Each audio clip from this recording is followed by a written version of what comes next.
आज के इस नए वीडियो में फिर से आपका स्वागत है। और आज का हमारा जो वीडियो है ये क्लास 9th का मैथमेटिक्स चैप्टर सर्किल के बेसिस पे बनाने की जैसा कि क्लास 9th का एक सबसे अच्छा चैप्टर सर्कल माना जाता है। बच्चे इस चैप्टर से बहुत भागते हैं, तो बच्चे के ही रिकमेंडेशन पे हमने ये चैप्टर शुरू किया है। और ये चैप्टर बहुत भारी मात्रा में डिमांड हुआ था बनाने के लिए, तो आज हम क्लास 9th का सर्कल शुरू करने वाले हैं। जिन बच्चों को सर्कल में प्रॉब्लम होता हो, जो बच्चे सर्कल ठीक ढंग से नहीं समझ पाते हो, वो इस वीडियो को अच्छी तरीका से देखें, इसको समझने की कोशिश करें और इससे एक नोट्स तैयार करें। उनका सर्कल आई होप कि बहुत अच्छा हो जाएगा सर्कल चैप्टर। और क्लास 9th में ये एक बहुत ही इम्पोर्टेंट चैप्टर है और इससे बच्चे बहुत भागते हैं। ठीक है, तो इस आधार पे सर्कल को ध्यान में रखते हुए और एकदम धीरे धीरे समझाते जाएंगे और एक एक टॉपिक को ध्यान में रखते जाना। हमारा टॉपिक है सर्कल।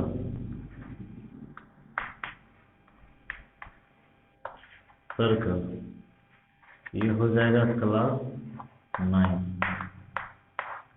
मैथमेटिक्स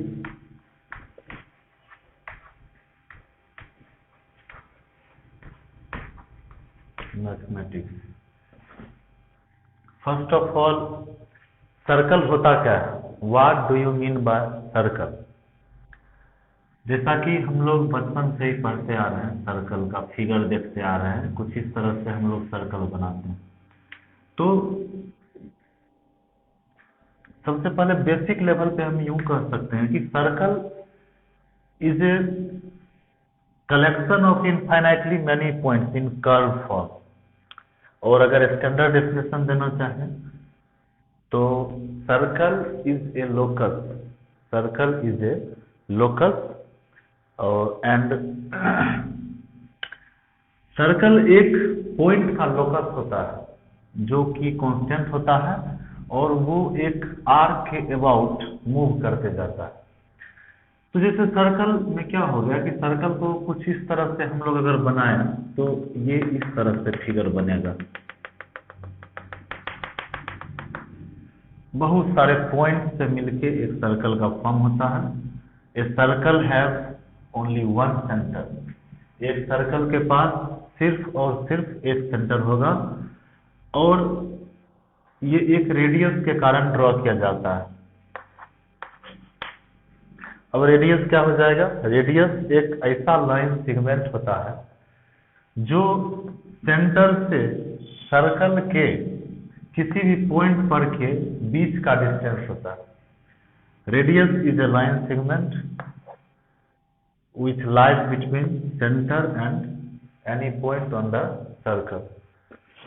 ये हमारा रेडियस हो गया। सर्कल समझ में आ गया। रेडियस किसको बोलते हैं?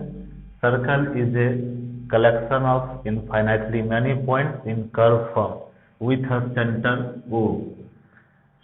अब रेडियस की बात करें, किसी भी सर्कल के पास इनफाइनाइटली मैनी रेडियस हो सकता है, लेकिन all radius will be equal. जितना भी रेडियस हमारा होगा वो सब इक्वल होगा, इक्वल इन लेंथ। तो यही पॉइंट एक्चुअली ये मैग्नीफाइड पॉइंट है, इसको हम लोग बहुत नजदीक से जाके देखते हैं। तो चूंकि बहुत सारा पॉइंट है जो इसको फिलअप कर देता है, इसलिए हमें दिखता नहीं है। तो इस तरह से ये हमारा एक सर्कल हो जाएगा। आई होप कि सर्कल का डेफिनेशन समझ में आ गया होगा। अब बात करते हैं कॉर्ड क्या होता है। What do you mean by chord? Chord of a circle is a line segment which meets internally at two distinct points on a circle। हमारा कोड, किसी भी सर्कल का जो कॉर्ड होता है वो सर्कल को इंटरनली दो डिस्टिंक्ट पॉइंट को टच करता है, इंटरसेक्ट करता है, उसके बीच बने लेंथ को कॉर्ड बोला जाता है। तो हमारा ये कॉर्ड हो जाएगा। अब नेक्स्ट आता है सेकेंड किसको बोला जाता है। अगर कोई लाइन दो डिस्टिंक्ट पॉइंट से पास करते हुए निकल जाए, पी क्यू जैसे एक लाइन होना चाहिए, कॉर्ड के लिए लाइन सेगमेंट यूज होगा और सेकेंड के लिए लाइन यूज होगा। जब कोई लाइन किसी भी सर्कल को दो डिस्टिंक्ट पॉइंट पे टच करते हुए, इंटरसेक्ट करते हुए निकल जाए, तब उसको सेकेंड बोला जाता है। तो ये हमारा सेकेंड हो जाएगा। अब बात करते हैं डायमीटर किसको बोलते हैं। डायमीटर हो जाएगा, diameter is a line segment which always passing through centre of a circle, या फिर हम ये भी कर सकते हैं diameter is a longest length, diameter is a longest length, diameter is a longest chord of a circle. किसी भी सर्कल का जो सबसे लॉन्गेस्ट कॉर्ड होगा वो हमारा डायमीटर हो जाएगा। ठीक, अब बात करते हैं आर्क क्या होता है। आर्क ऑफ ए सर्कल किसी भी एंगल के साथ जब ये ड्रॉ किया जाएगा एक लेंथ को किसी भी सर्कल के सरकमफेरेंस पे, जो एंगल के साथ लेंथ फॉर्म होगा इसको आर्क बोला जाएगा। ये हमारा आर्क हो जाएगा। और इस पार्ट को हम सेक्टर बोलेंगे। इस एरिया को, जो एरिया बना है, ये हमारा हो जाएगा सेक्टर। तो सेक्टर दो टाइप का होता है, माइनर सेक्टर और मेजर सेक्टर। अगर इसको थीटा ले लिए तो ये हमारा माइनर सेक्टर हो गया। इसके अलावे ये 360 माइनस थीटा हो जाएगा, ये हमारा हो जाएगा मेजर सेक्टर, दिस पार्ट। अब बात करते हैं segment, segment of a circle. किसी भी सर्कल का सिगमेंट क्या होता है। इस पार्ट को हम किसी भी सर्कल के माइनर सेगमेंट बोलेंगे। अगर ये एंगल थीटा दिया हो, रेडियस आर, इसको माइनर सेगमेंट बोला जाता है। और इस पार्ट को हम लोग मेजर सेगमेंट बोलते हैं। ये पार्ट हमारा मेजर सेगमेंट बोले।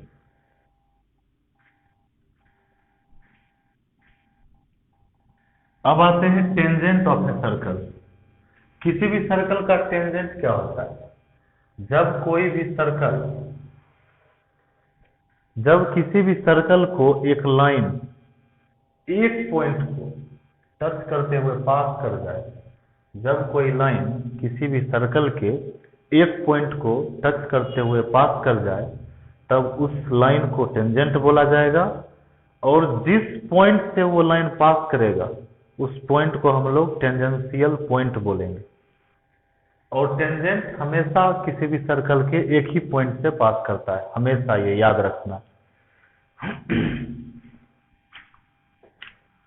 हो गया, टेंजेंट समझ में आ गया। ठीक, अब थोड़ा इसको मिटा लेते हैं।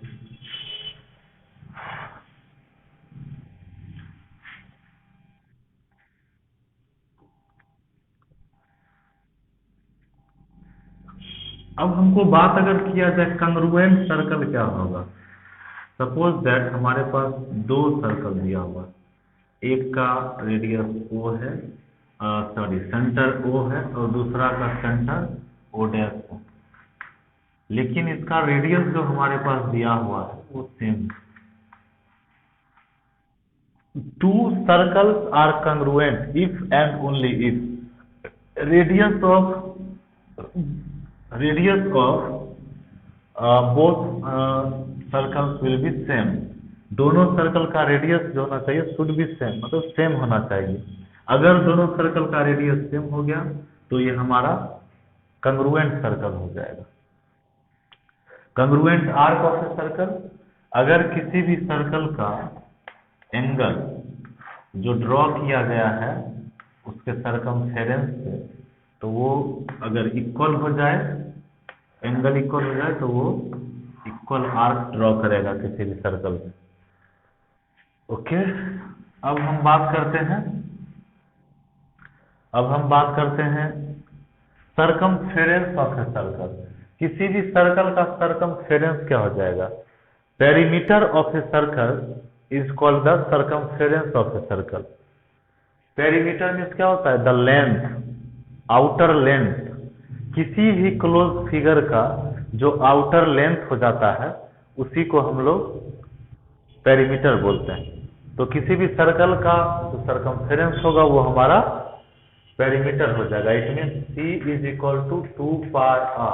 ये 2πr कैसे आया?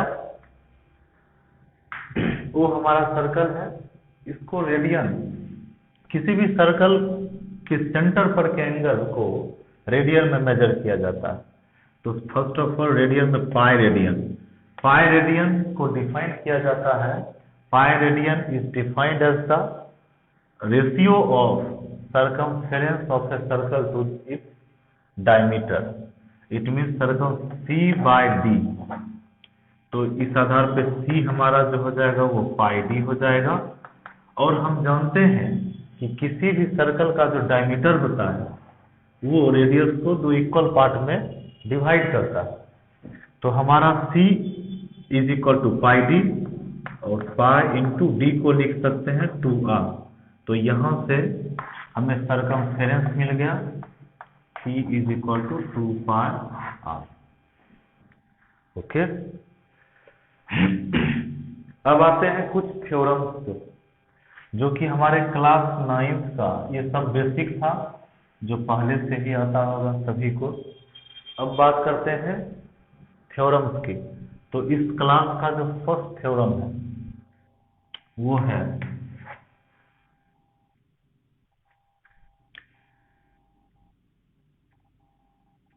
Equal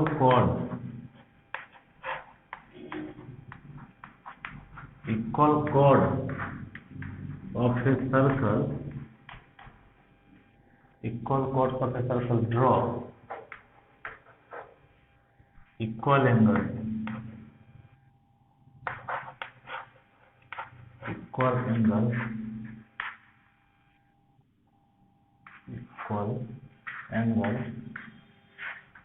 at the center।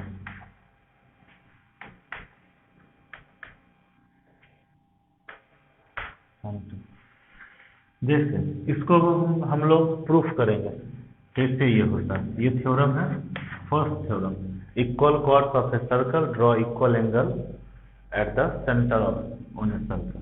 तो प्रूफ करते हैं।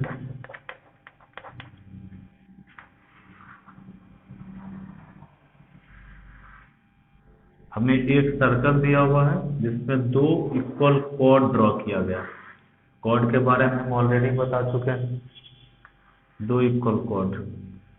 अगर ये कॉर्ड इक्वल है तो हमें प्रूफ करना है कि ये जो एंगल सबटेंड करेगा इससे ये इक्वल होना चाहिए।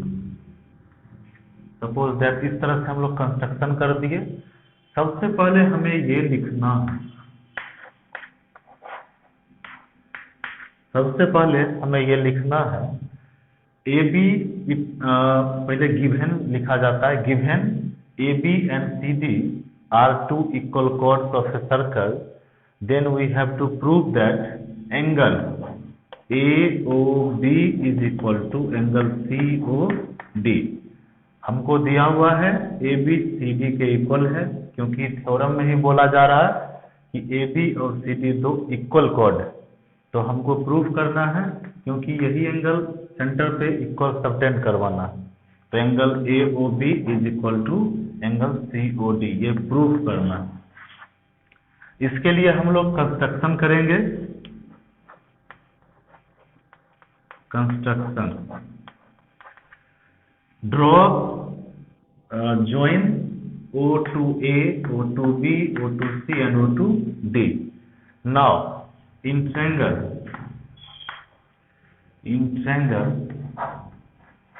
AOB and triangle COD, in triangle AOB and triangle COD, given AB is equal to CD, इसको लिख देना है given, ये हमें दिया हुआ है।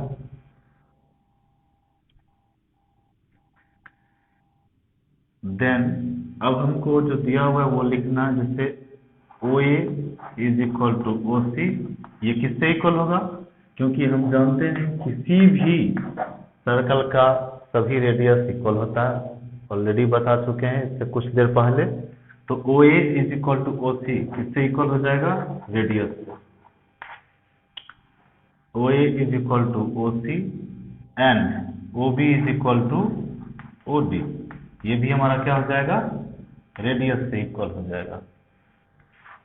इसलिए क्या कर सकते हैं? By S S S congruency का, by S S S criteria, by S S S criteria triangle A O B congruent triangle C O D. Congruent कर दिए हम इस दोनों ट्रायंगल को।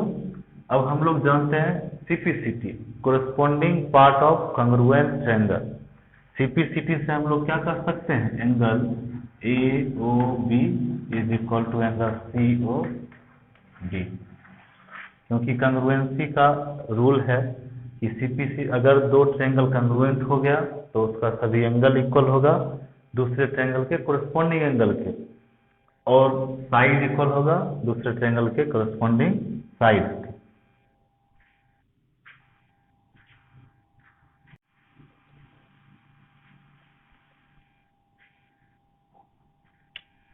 हमारा नेक्स्ट थ्योरम है इसी का कन्वर्स। हमने भी प्रूफ किया है कि अगर कॉर्ड अगर इक्वल है किसी भी सर्कल का तो वो इक्वल एंगल सबटेंड करेगा सर्कल के सेंटर से। हमारा नेक्स्ट थ्योरम है कि अगर कोई दो कॉर्ड किसी भी सर्कल पे इक्वल एंगल सबटेंड कर रहा है तो कॉर्ड इक्वल कुछ इस तरह से बनाते हैं। जैसे ये कंस्ट्रक्शन कर देते हैं, डायरेक्ट लगातार कंस्ट्रक्शन से ही करके बना लेते हैं। ये ए बी और ये सी डी। जैसे हमें दिया हुआ है कि किसी भी सर्कल पे ये इक्वल एंगल सबटेंड अगर किया जा रहा है, थ्योरम 2 है equal angle subtended by a chord on a center of a circle is equal in length। जो कॉर्ड होगा वो इक्वल प्रूफ करना है। इट मीन्स हमको प्रूफ क्या करना है? A B is equal to C D, A B is equal to C D करना है प्रूफ में। तो इसके लिए क्या करेंगे? सबसे पहले फिर जो भी दिया हुआ है उसको लिखना है।